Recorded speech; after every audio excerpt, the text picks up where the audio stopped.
Hello, I am the gaming superhero, back again, and we continue Spooky Month off right with the demon Etrigan, a ghastly hero from DC, very similar to Marvel's Hulk, a connection I utilize that you will soon see.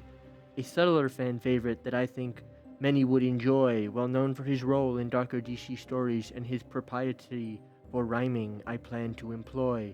So sit back, relax, and if you don't, I will give you a smack. For the shoutouts this week, just look at the screen, because if I had to rhyme all of them, it would be obscene.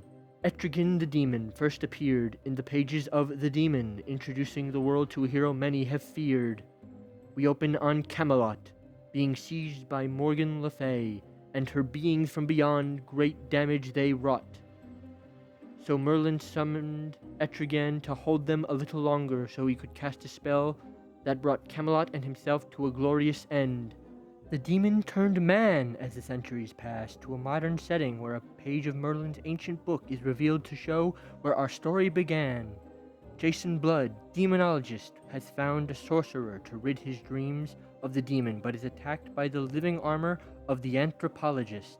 He defeats it but is knocked out, dreaming of the demon, while we learn this was a trap by Le Fay of Le Fays, who is dying and planning to use blood for a bailout.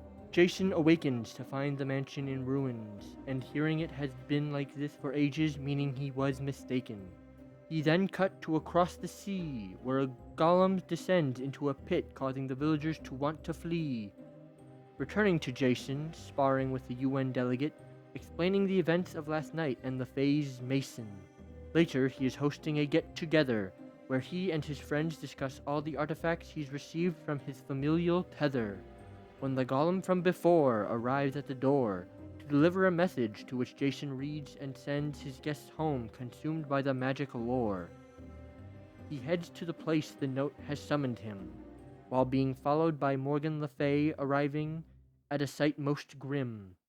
Attacked by the minions of Morgan Le Fay, fighting them off with the help of the unliving until a strange light leads Jason astray. Into a tomb following a voice, to stone gargoyles and a slab that he reads to us. Reason to rejoice. Change, change, O form of man, release the might from fleshy mire, boil the blood in heart of fire. Gone, gone the form of man, rise the demon Etrigan. Confronted by the ones he calls not friends, the demons attack Le Fay's minions, but that is where our story ends.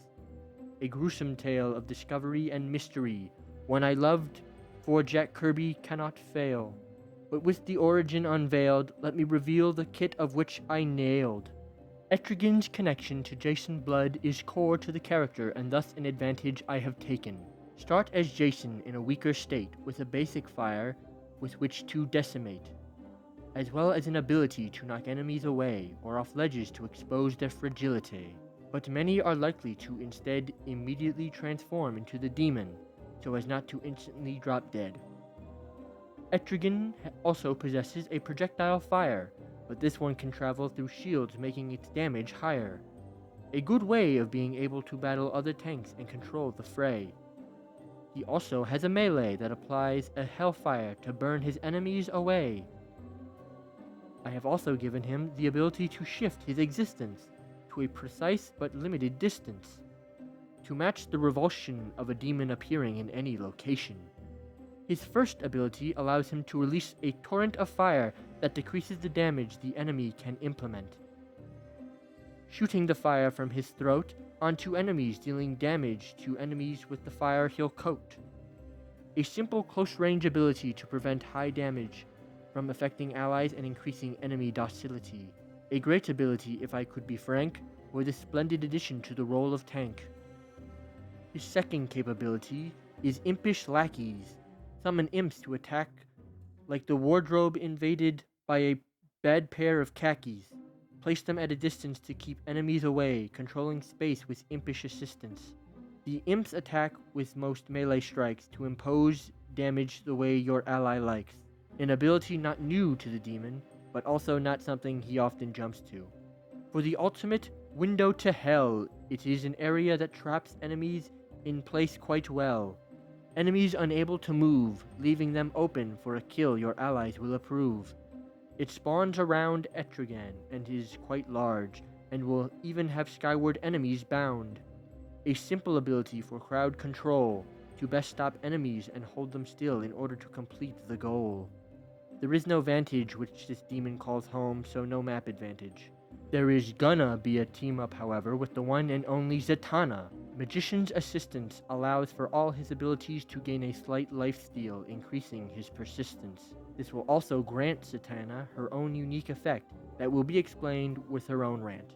That is how I would introduce the almighty purveyor of villain abuse, a most essential archetype for any hero shooter, one that must exist despite any gripe.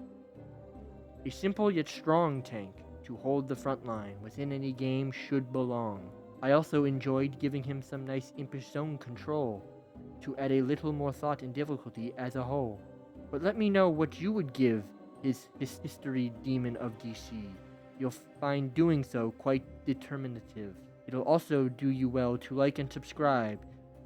It will fill you with a great feeling I just can't describe.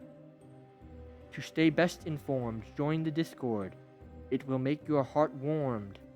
And you're welcome for rhyming this whole fucking video. Do you know how much of a bitch